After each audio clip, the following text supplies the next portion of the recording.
Hello, part 2 po tayo. Ito po yung makikita nyo sa harapan. Pag akyat nyo po doon sa may akyatan, makikita nyo po to yung mismong welcome ng Guzen. And then, ito po, nandito po tayo sa second floor. Ito po yung makikita mo na yung buong structure ng hotel and resort. May mga parang makaluma talaga, parang gladiator. Maganda to lalo na paggabi kasi makikita nyo yung mga lights. Advice ko dito, dapat pupunta kayo dito ng mga around 5 or 6 ganun, para hindi na rin masyado mainit. Pero sa umaga makikita nyo, pag day tour kayo, makikita nyo din ang kagandahan ng mga structures nila. So parang yung makaluma talaga na meeting place. And yan, ang luwang-luwang din ng space. Pag may magpa-party-party dito, pwede. Kasi nga, maluwang talaga siya. Pwedeng magpalaro, lahat-lahat. Ballroom dancing. Yan.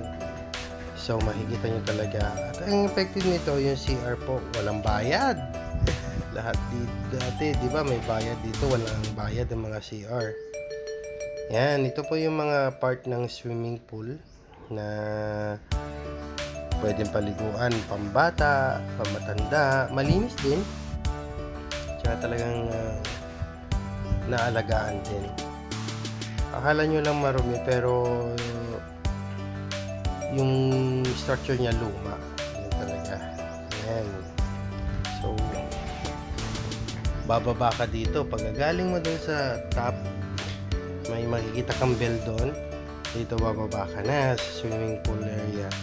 Mayroon ding kainan dyan, may bar yung sa banda dyan. Ayan.